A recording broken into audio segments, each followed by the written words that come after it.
All right, so you think you might be ready to dive into the world of abrasive blasting with us. Sounds like someone's curious about this often overlooked career path. I got to admit, this wasn't really on my radar before, but after digging through all this material you sent over, Yeah, we've got job descriptions, career guides, even interview prep stuff, the whole 9 yards. it's gotten me thinking. This trade really has some hidden depths. Definitely more than meets the eye, right? For sure. So maybe we could start with you giving us a quick rundown. What exactly is abrasive blasting? And what makes it so important across so many different industries. Right. Okay, so most people, when they hear abrasive blasting, what comes to mind is like sandblasting. Right. Getting rid of rust on metal. Makes sense. Which, yeah, that's accurate, but it's just one little piece of the puzzle. Oh, really? Think about it. Restoring like an old brick building, prepping concrete surfaces, even cleaning those really delicate surfaces, that's all abrasive blasting too. Wow, I never would have thought. It's really about using a concentrated stream of abrasive material at high pressure to clean, shape, smooth all different types of surfaces. So it's about precision as much as power then. Exactly. Huh. What about the abrasives themselves? It's not just sand, is it? No, not at all. Yeah. You got to think of an abrasive blasting operator like a chef with a pantry full of ingredients. They each have their own purpose. Okay. So yeah, you've got your classic sand, of course, Yeah. but also baking soda for those jobs that need a delicate touch, Ah. glass beads if you need a super fine finish, Wow. even crushed walnut shells for stripping wood without messing up the grain. Walnut shells. That's wild. What makes you choose one over the other, though? That's where the expertise really comes in. You have to know the material you're blasting, the outcome you want to achieve. Even the environmental impact comes into play. Okay, of course. For example, those walnut shells we talked about, those are biodegradable. That's a big plus for some projects. Right. And using the wrong abrasive can really mess up a surface. So each choice directly impacts the final product. Makes sense. Yeah. That reminds me of one of the interview questions you sent, actually. It was all about choosing the right abrasive for the job. Absolutely. It's not enough to just know how to use the equipment. You got to understand the why behind the what. So it's a real mix of hands-on skill and technical knowledge, then. You need both to really thrive in this line of work. Speaking of thriving, let's shift gears and talk about career paths. Ah. What's it actually like to be an abrasive blasting operator day to day?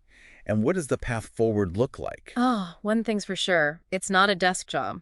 Definitely not. One day you could be working on a bridge out in the elements. The next, you're inside a factory setting.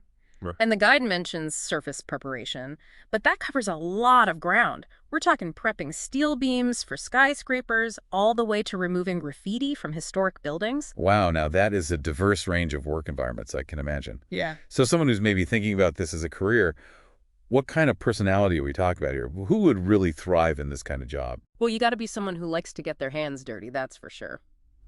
Comfortable with physical labor, handling heavy equipment.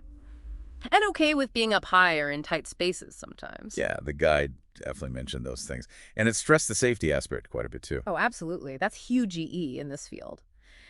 And it comes up a lot in those interview questions. Right. Like, how would you handle a situation if a piece of equipment malfunctions? Or what are the precautions you take when using a new abrasive for the first time? You want to make sure you can walk the walk, not just talk the talk. Exactly. It's about real-world judgment and being able to think on your feet because safety is paramount in this line of work. It makes you think about that career progression we were looking at, too. Mhm. The guide mentioned starting as like an entry-level blaster and potentially moving all the way up to an abrasive blasting manager.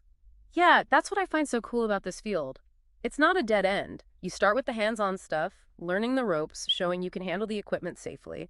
And then as you gain experience, the possibilities really open up. So you could start out working solo and then end up managing a whole team of blasters. Exactly. And you might specialize in certain types of blasting or move into more of a supervisory role. It's all about building your skills and your reputation.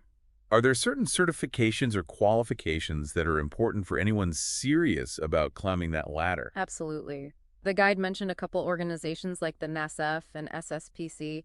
They offer certifications that carry a lot of weight in the industry. It's a way to prove you're not just skilled, but also knowledgeable, right? Yeah.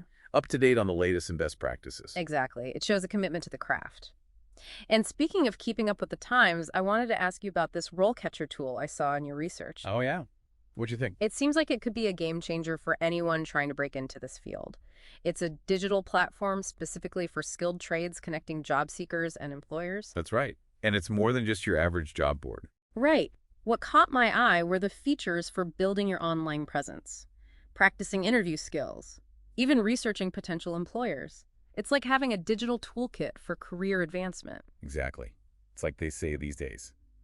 Got to stand out from the crowd. And in a field like abrasive blasting, where word of mouth and reputation are so crucial, having a strong online presence is huge. It's fascinating to see how technology is impacting every industry these days, Mm. even ones that are so hands-on. But let's step back for a second. We've talked about the skills, the safety, the career path. But what about the actual work itself? Yeah. What would you say are the most rewarding parts of being an abrasive blasting operator? It really is something else. That feeling of transformation, taking something that's rough, weathered, maybe even a little beat up, Right. and you get to be the one who reveals its hidden potential. And it's not just about making something look pretty, it's about contributing to something bigger. Exactly. It's precision work, but it has a real impact on the world around us. Speaking of precision, that reminds me of something I read in the guide. It said that even a single speck of dust can mess up a perfect finish in abrasive blasting. Oh, absolutely. It's true. And that just goes to show the level of detail and concentration this job demands. Wow, so there's very little margin for error. You got to be on top of your game, especially when you're dealing with high-pressure equipment, often in some pretty demanding environments. So it's a lot more demanding than people might think. It takes a certain kind of person to thrive in this field, that's for sure. Someone who's not afraid of a challenge and who takes real pride in their work. Someone who enjoys the process as much as the end result. Exactly. And the learning never really stops. You're always building your skills, expanding your knowledge, taking on new challenges. It sounds like a career with real staying power. It is. And the more experience you gain, the more valuable you become, which opens doors to more specialized projects, maybe even leadership roles down the line. It's inspiring to see a field where hard work and dedication can take you so far. That- Well, I think we've given everyone a lot to think about today. We've barely scratched the surface. But hopefully we've shown that there's a lot more to abrasive blasting than meets the eye. It's a field that combines hands-on skill with technical know-how, and it offers a real sense of accomplishment. And let's not forget that steady job security. That doesn't hurt. So if you're looking for a career that's both challenging and rewarding, Yeah. and you're not afraid to roll up your sleeves and get a little dirty, Abrasive blasting might be the perfect fit. I think that's a wrap on this deep dive, folks. But keep those gears turning, and who knows, maybe we'll see you out there one day, suited up and ready to blast.